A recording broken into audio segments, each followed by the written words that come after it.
The United Nations Security Council is meeting this hour as fighting escalates between Israel and Hezbollah. Lebanon is accusing Israel of war crimes after explosives were planted in pagers and walkie-talkies and detonated this week.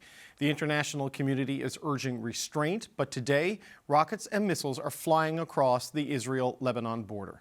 The CBC's Kris Reyes joins us now from the United Nations in New York. So, Kris, Lebanon's foreign minister just spoke. What can you tell us about what they said?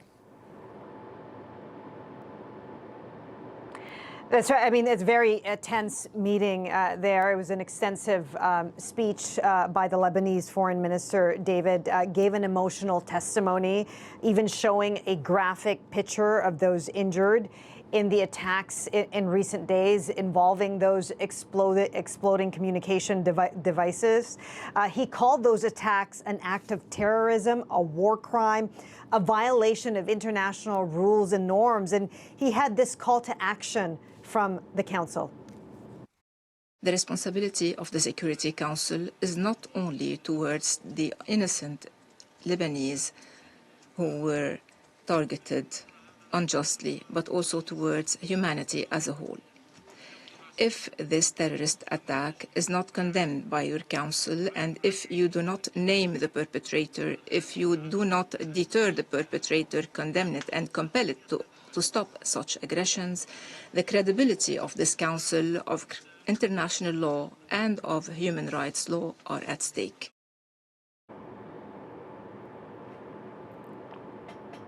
Other members of the council sided with the Lebanese foreign minister. We heard from Algeria, who called this emergency meeting.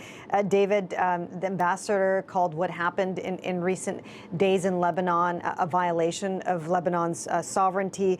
China and Russia also much more pointed in blaming Israel for these attacks.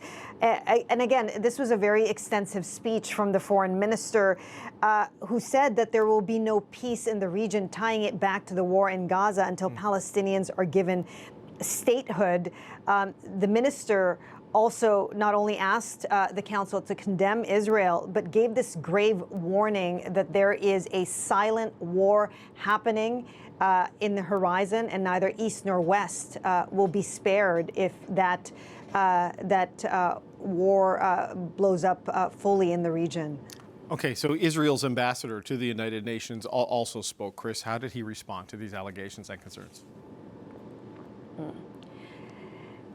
Yeah, an ardent defense from the Israeli ambassador who gave a different call to action to the council, asking the council to condemn Hezbollah. The Israeli ambassador also directly spoke to the foreign minister, who was speaking, who was sitting across from him, and said that he should show courage to name Hezbollah, who the Israeli ambassador blamed for creating a terrorist state within Lebanon's borders. Have a listen to what he said.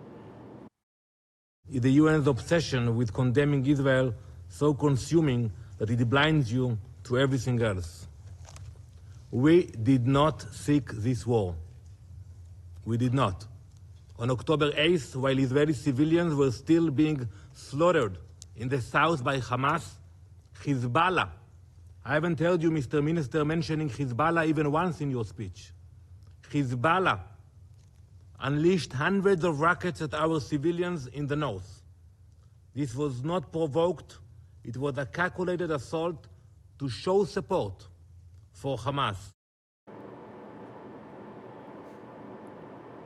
And then we heard the Israeli ambassador repeat what we've heard from the Israeli defense minister in recent days, David, which is that there has been a shift in the focus for Israel in fighting this war. And that shift has gone towards the north, securing the northern border and returning their citizens back to that area. They said, the ambassador said that this is a big part of their goal in this war, and they will do everything that they can to accomplish it.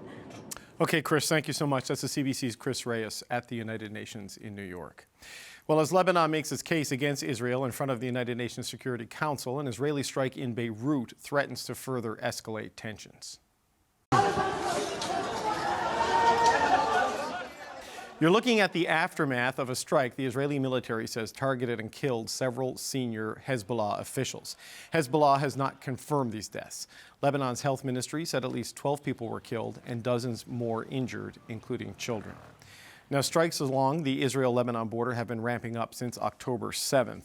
But today's strike is only the third on Lebanon's capital since then. It comes as Israel touts a new era in its war effort. Juneau is an associate professor at the University of Ottawa's Graduate School of Public and International Affairs. And Bessma Momani is a political science professor at the University of Waterloo. And they edited a book together on Canadian foreign policy in the Middle East. And they join me now. It's good to see you both. Thank you for being here today. Thanks for having us. Likewise. Thomas, we've talked a lot for the past 11 months about escalation and the possibility of escalation. We're seeing walkie-talkie explosions, pager explosions, direct strikes into Beirut. Is this the flashpoint for the wider war people have been fearing? I think we would be correct to fear the escalation to the wider war. I think we've been fearing that for months. That being said, I would repeat what you and I have talked about in the last few months, that very cautiously, and I am not comfortable in this prediction at all, but very cautiously, I think that the logic still holds that Hezbollah does not want this escalation. Hezbollah understands, and Hezbollah is a rational actor, that in a scenario of all-out war against Israel, it suffers, and it suffers a lot, and it wants to avoid that. Its whole strategy is premised on this tit-for-tat but lower-level intensity of conflict. Iran agrees with that. Iran also wants to avoid that escalation. It's difficult to stick to that because tensions are so high, but I do think that they maintain that calculus. Bessma, how do you see it? I mean, this is a new type of warfare, right? With this interdiction of the beepers and the handheld radios and the loading them with explosives and then setting them off to sort of try to take out the leadership. How do you see the situation there now? There's definitely new tactics, and I think the new tactics are unleashing an enormous amount of anxiety, particularly in Lebanon. And I think internationally, in many ways, only because the sabotaging of the supply chain, which is what the Israelis did, is they compromised supply chain of digital goods, is really quite new. And then you now see commentary of, well, should we be trusting certain supply goods that go through or consumer goods in supply chains that transit through unfriendly countries? Remember here, these pagers transited through Hungary, which is run by a right-wing government very close to Netanyahu. I mean, there's a lot of anxiety now about where is the source of my digital goods. And that, I think, is a very uncomfortable conversation in an era where already globalization of trade is already, frankly, hampered by so many other challenges of geopolitics. So, Thomas, how do you see these new tactics, this new type of warfare? How do you see that affecting this ongoing conflict, and in particular, the Israeli operation going on in Gaza?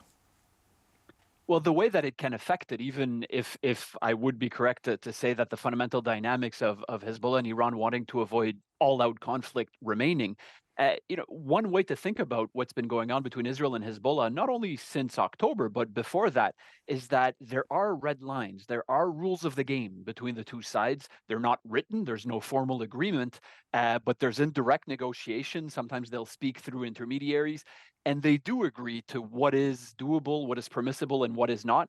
But there's constantly a game by the two sides, a violent game, to redefine these red lines to each other's advantage. And what we've seen this week, notably with what Bessma just described very well, is something new that crossed the previous red line. So now, how is Hezbollah going to react to that? Are they going to try to cross a red line of their own by indirectly retaliating, perhaps against Israeli assets abroad, perhaps through cyber attacks, perhaps through strikes inside Israeli territory deeper than what we've seen before? That's what we'll have to be looking for in the coming days, but also weeks and months. So Bessma, we've seen sort of I'm not trying to downplay this, but the routine retaliation of more rockets coming back, like that's a consistent thing we're seeing. But Iran said, to talk about the red lines, said that Israel has crossed red lines. So, I mean, what is your sense on what that may mean in terms of escalation and what happens next? Yeah, I mean, to Thomas' point, the fact that we've seen, these red lines crossed under many times. And I think I'd also point out the fact that that the Israelis took out, presumably it was the Israelis took out the third in command in Hezbollah, was also another red line that was really quite extreme. I mean, we haven't seen that before in sort of this intensity. And of course, one can't forget taking out of Hamas's leader in Hania in Tehran, and before that, Aruri, a Hamas operative in Lebanon. I mean, going after sort of Hamas operatives, Palestinian operatives in Lebanon was certainly something that Hezbollah didn't, of course, approve, and certainly would raised a big ruckus about. But to go after Hezbollah commanders, it's a new phase, and I think we have seen Hezbollah be restrained, and the way to sort of demonstrate that quantitatively is frankly the reality that the Israelis lobby about 500 to 800 strikes into Lebanon since October 7th per month, and we see about 150 lobbies of rockets into Israel from Hezbollah. Now, both communities have displaced people from their country. The Israelis have 60,000 displaced, and the Lebanese have 90,000 displaced. So each have paid a huge cost in terms of having this tit for tat. But I do feel, and I think this is where I frankly have a hard time sleeping at night, is that I don't think anybody's willing to restrain Netanyahu. And I think this is really fundamentally the point here. Just today, a poll was released by Israeli Channel 12 that 60% of Israelis don't have confidence in Netanyahu managing this war. And I presume that includes not just, obviously, the atrocities that are happening in Gaza, but certainly what's happening in Lebanon. And nobody's willing to put the kind of carrots and sticks, and I think the Americans are the only ones that really have them, to push the Israelis in particular to saying enough is enough. But on the contrary, we're seeing an escalation, a widening of this war. And I think we're really in dark days because we do have a lame duck president. We have a huge campaign before Kamala Harris, who clearly wants to win this race. And so no one is willing to touch this or to really, frankly, put the squeeze on Netanyahu to say enough is enough. Right. So, Thomas, meanwhile, today it's all landed at the UN Security Council, right, with Lebanon bringing the argument there, and the Lebanese prime minister accusing Israel of carrying out acts that he says are akin to genocide. Well, Israel's ambassador to the UN is calling on the council to condemn and restrain Hezbollah and Iran. Not sure how they would do that, but that's the call. I mean, how do you expect the international community to respond to this? Well, at this point, and I don't want to sound overly critical of the UN, but it's not at the UN Security Council or in the UN General Assembly, where there were also debates and resolutions passed earlier this week. It's not there that this conflict is going to be resolved, if it is to be resolved at some point. There's a theatrical dimension to what is going on. There's an important dimension of the US and China, Russia, and others talking to each other. That matters. But ultimately, if or when there is a ceasefire, for when this is resolved, however that comes to pass, whenever that comes to pass, it will largely be outside of the framework of the UN in terms of the negotiations that we see through Qatar, through Egypt, indirectly between Israel and Hamas in particular, the US trying to play a role to ease tensions between Israel and Hezbollah. So right now, the international community, even beyond the UN, has a limited role to play. As Bessma said, it's the US that has the role to play in terms of trying to get the different sides to sit down. Qatar and Egypt play an important role as mediators, but it to my mind, it doesn't go much farther than that. Right. So, Bessma, on that, I mean, we're talking about Hezbollah, we're talking about Lebanon and Israel today, but I mean, Gaza is still happening. The hostages are still held. Civilians are still being forcibly dislocated. I mean, what do you think all of this does to whatever is happening with those peace and ceasefire and hostage release negotiations?